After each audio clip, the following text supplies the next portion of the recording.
Assalamualaikum warahmatullahi wabarakatuh. Nah, kami dari kelas D, Manajemen dan Kewirausahaan, yaitu HDGF, yaitu Highly Astonishing Design Group Farms. Oke, langsung ke slide berikutnya aja. Oke, di sini kita ada profil tim. Yang pertama saya sendiri, Ferry Romano dengan NIM 2124 1010 3101 sebagai CEO, dan ada Agusta Hamad Bintang Widibdo dengan NIM 2124 1010 3042 sebagai CFO, dan ada Hanan Amar dengan NIM 2124 1010 3060 sebagai COO, dan ada Suhermanto dengan NIM 2124 1010 3022 sebagai CTO, dan yang terakhir ada Dejen Putra Pratama dengan NIM 2124 1010 3102 sebagai CMO. Oke, nah, slide berikutnya. Oke.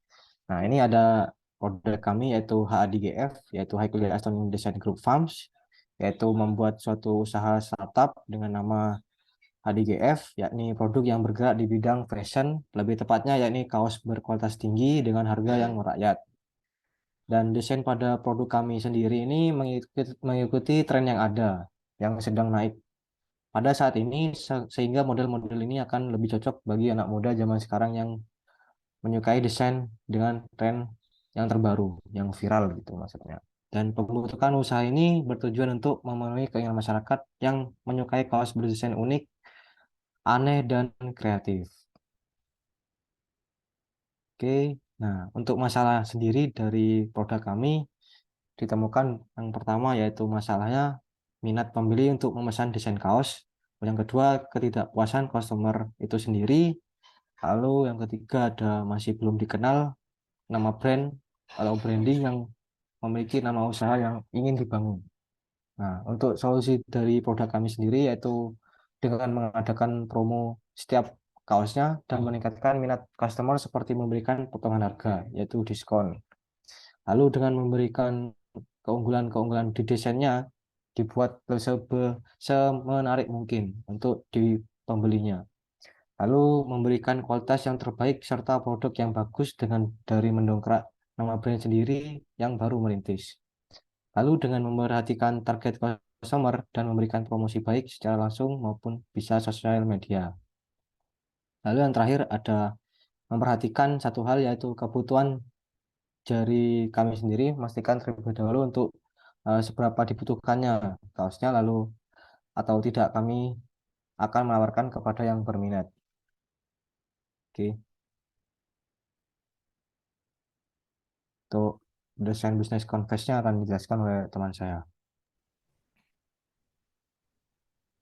Oke, di sini ada bisnis model canvas. Di sini ada problem, activities, value proportion, customer relationship, customer segment, key resources, channels, cost structure, dan juga revenue streams. Dan dari problem itu sudah disebutkan tadi, ketidakpuasan customer itu sendiri. Masih belum dikenal nama brand atau nama usaha yang dibangun. Terus activities kita membuat, salah satunya membuat desain kaos, produksi, packing, marketing, distribusi kaos. Kemudian dari value proportion ada salah satu keuntungan yaitu harga terjangkau, customer relationship itu ada promo dan diskon. Kemudian customer segment ada mahasiswa, lingkup fakultas ilmu komputer hingga mahasiswa Universitas Jember. Kemudian key resources-nya ada sumber daya manusia, bahan produksi, dan branding. Channels itu ada penjualan langsung, media sosial, relasi pertemanan, dan juga toko online. Kemudian cost structure ada biaya produksi, biaya transportasi, biaya bahan produksi, biaya packing, dan bonus penjualan.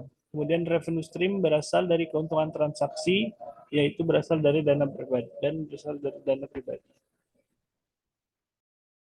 Ya, di sini kita membuat suatu kuesioner ya untuk sebelum pembuatan dari kaos kita sendiri. Yang pertama itu setelah kita mendapatkan nama, maka kita itu membuat kuesioner yang bertanyakan umur. Nah, di sini umur itu kenapa kita tanyakan? Karena calon pembeli dari kami itu kita agar tahu umur-umur berapa sih yang akan membeli dari produk kami. Nah, di sini didapatkan dari 76%. kebanyakannya itu masih umur 17 sampai 23 tahun, yang artinya masih SMA akhir sampai mahasiswa. Jadi di sini anggapannya itu pembelian kita itu dari kalangan muda, kalangan mahasiswa, pelajar atau mahasiswa gitu, kebanyakannya 76%. Bahkan 3/4-nya itu didapatkan dari mahasiswa itu sendiri, untuk umur sendiri. Nah, selanjutnya untuk jenis kelamin sendiri kita dapatkan di 263 jawaban, yakni 57% itu bahkan wanita pun, itu kebanyakan wanita. Nah, di sini kita untuk membuat pakaian yang unisex gitu. Jadi cocok untuk digunakan untuk laki-laki dan perempuan. Kita tanpa memandang seperti hanya bisa digunakan laki-laki saja. Jadi bisa digunakan untuk wanita juga.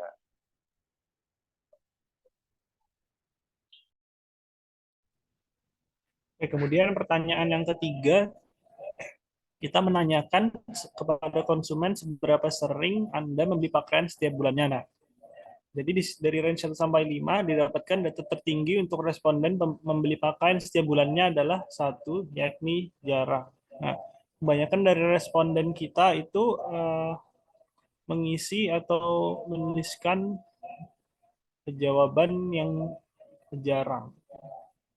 Nah, kemudian kita kenapa menanyakan pertanyaan ini? Jadi kita supaya tahu apa yang diinginkan konsumen gitu, seberapa sering dia membeli kaos.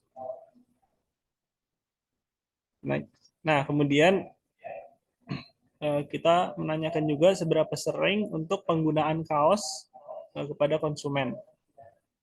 Nah, dari range 1 sampai 5 didapatkan data tertinggi untuk responden yang memakai kaos di luar rumah adalah range 5, yaitu mayoritas pada memakai kaos karena kaos merupakan pakaian unisex yang diminati. Jadi banyak dari responden kita itu memilih kebanyakan memilih ya penggunaan di luar rumah itu memakai kaos, karena kaos itu merupakan ya baju sehari-hari lah ya.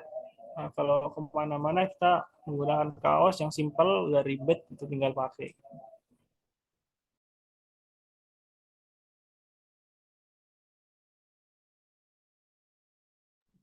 Nah, untuk selanjutnya yaitu kita memberi pertanyaan di manakah Anda membeli pakaian. Nah, di sini kita mengapa memberi pertanyaan tersebut? Kita sebagai penjual agar tahu di manakah para responden itu biasanya paling sering membeli pakaian itu di mana. Data tersebut menyimpulkan bahwasanya 49 datanya itu memilih online store gitu sebagai media pembeliannya.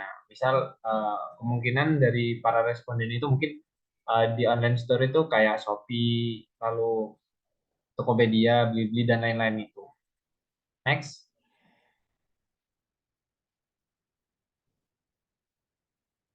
Nah, lalu untuk selanjutnya yaitu sistem pembayaran.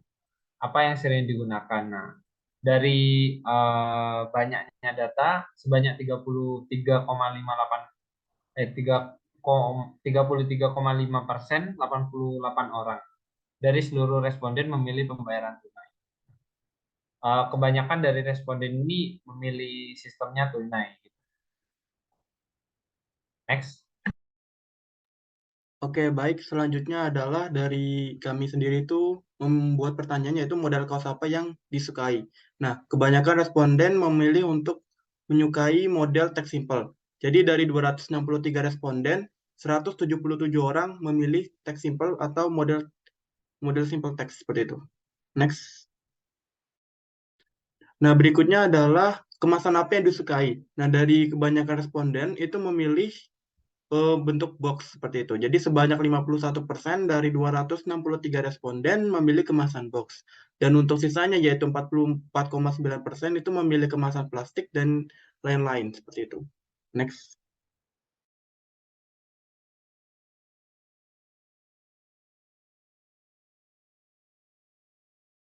Oke, di sini kita meriset market, yaitu berapa rentang harga pakaian yang bisa Anda beli, yaitu sekitar 37,3% untuk range harga 75.000 sampai 100.000 dan 29,3% untuk range harga 50 sampai 75.000.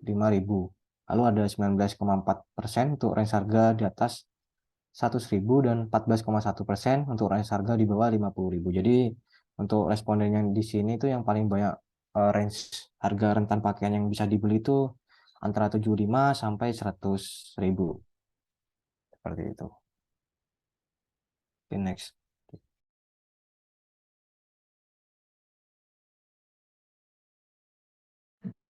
Baik, selanjutnya yaitu pengenalan produknya. Nah, produk HGF ini memiliki bahan kaos cotton combat 24S yang lebih tebal daripada 28S, bahkan 30S, dan tentunya tidak transparan. Produk HGF juga menggunakan sablon PNC yang dikenal tahan lama, tidak mudah pudar. Nah, di sini ada beberapa desain yang sudah dipublish gitu. Yang pertama yaitu ada tak dotak dengan harganya itu 85 sampai 100.000. Yang 85 ini bagian depan saja, dan yang 100.000 itu bagian depan belakang. Lalu ada Aurora seharga 85, dan ada HGF seharga 85, dan ada Mona Lisa seharga 85 sampai 100.000. Next. Oke, baik. Untuk kali ini yaitu strategi marketing. Jadi strategi marketing dari usaha kelompok kami, HDGF, yakni menggunakan strategi internet marketing. Yaitu strategi yang cukup dikenal pada zaman sekarang, di mana kami itu memposting produk melalui media sosial WhatsApp, pribadi, Instagram, dan juga Shopee. Kemudian berikut ini adalah strategi marketing dari HDGF. Pertama, memberikan jaminan. Kedua, itu membagikan postingan promosi melalui media sosial Instagram, WhatsApp, yang sudah sesuai dengan jadwal yang sudah disusun, yaitu di Notion. Kemudian ada mengadakan diskon untuk 3 pembeli pertama, ada mengadakan diskon free ongkir. Kemudian ada menggunakan promosi modeling untuk memberikan gambaran produk secara langsung. Dan itu juga sudah ada di Notion atau di jadwal kalender. Kemudian ada memposting hasil review pembeli, itu juga sudah, dan memposting desain unggulan sesuai viral, seperti itu. Next.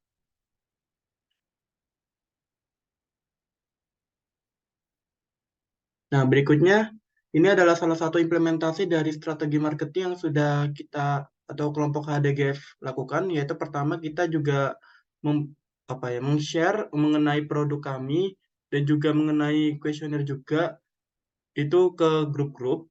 Nah, ini ada 3 grup sebagai contoh, dan kami juga membuat snapgram. Nah, jadi misal ada event 11.11, itu terdapat diskon, terus juga terdapat pre-order dan launch, itu kami informasikan di Instagram kami, yaitu melalui Snapgram, Feed, dan lain-lain. Seperti itu. Bisa next.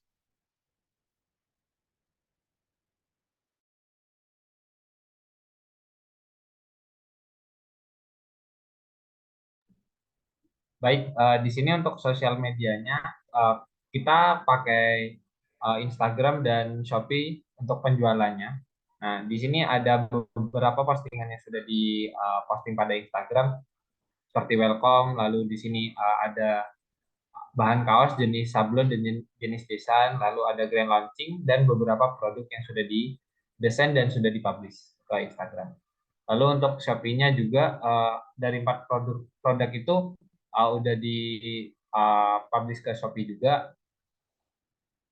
Untuk selanjutnya next.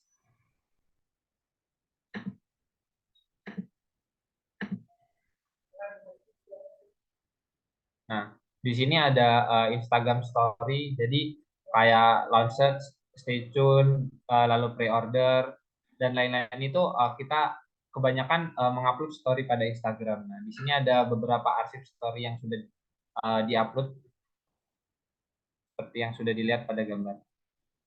Next. Nah, di sini ada financial snapshot ya. Nah, di sini untuk pembeliannya itu terdapat 8 orang yang order, 8 orderan gitu. Jadi tadi tanggal 11 sampai tanggal 29. Nah, di sini di orderan itu yang paling banyak itu adalah spiral HDGF dan tak ada otak no brain. Nah, gitu. Nah, tadi kita membuat harga tersebut karena kan 75 sampai 100.000 sesuai dari kuesioner kami. Jadi kita tidak membuat di harga lebih dari tersebut, lebih dari 100.000 tersebut. Nah, di sini ada model kaos, contohnya kita ambil misalkan salah satu customer yaitu Gigi. Nah, di sini ada kaos 24S. Nah, di sini dengan harga sini dan sablonnya itu yang sablonnya dengan harga segini. Nah, ini kita pemasukannya itu ada 473.700. Nah, di sini ini untuk pengeluarannya ya, ini untuk pengeluarannya pembuatan dari setiap baju dari setiap customer. Nah, di sini ada finansialnya itu adalah kita membeli box, kita membeli stiker dan print resi, isolasi, plastik dan lain-lain itu harga 82.500. Jadi kita tambahkan yang awal tadi 473.700 tambah 82.500. Jadi kita pengeluarannya itu 556.200. Nah, nah, ini untuk pemasukannya. Nah, ini untuk ke penjualannya ini tidak ada yang lebih dari 100.000. Kita pendapatannya itu pendapatan kotor itu 665.000. Nah, karena kan tadi pengeluarannya adalah 556.200, maka kita kurangi dari pendapatannya. Ya, ini kita keuntungan bersih ada 108.800.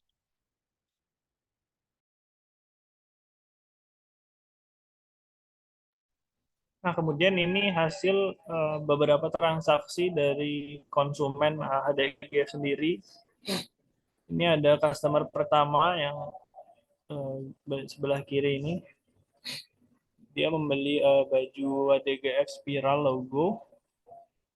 Kemudian ini ada customer kedua. Kemudian dia ngepost di IG, testimoni lah. Next.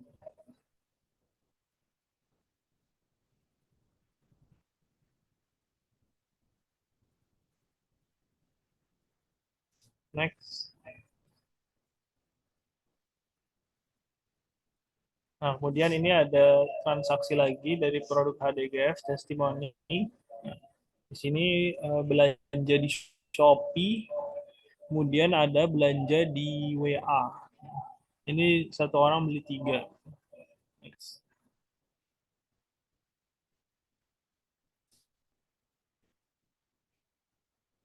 Nah, kemudian ini ada testimoni lagi juga pembeli dari teman kita sendiri.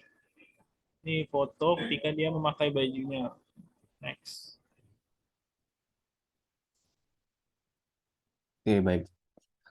Untuk evaluasi dan kesimpulannya itu terdapat beberapa hal yang menyebabkan dari kami belum bisa memenuhi target profit. Di antaranya yang pertama yaitu banyaknya calon customer yang belum percaya terhadap brand dari kami. Yang kedua ada banyaknya brand besar yang sudah berdiri lama dan dipercaya oleh banyak customernya. Lalu untuk poster dan postingannya itu kurang menarik sehingga menurunnya minat pembelinya. Lalu ada kurangnya strategi pemasaran dan penjualan karena hanya dilakukan di 2 platform saja, yaitu Shopee dan WA ya.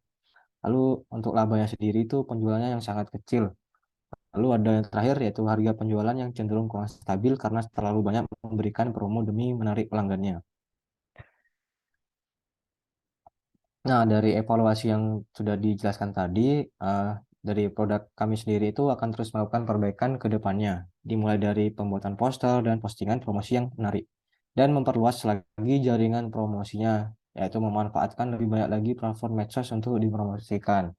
Lalu meningkatkan kualitas produk serta meningkatkan kualitas pelayanan agar customer lebih percaya terhadap brand baru yaitu HDGF sendiri.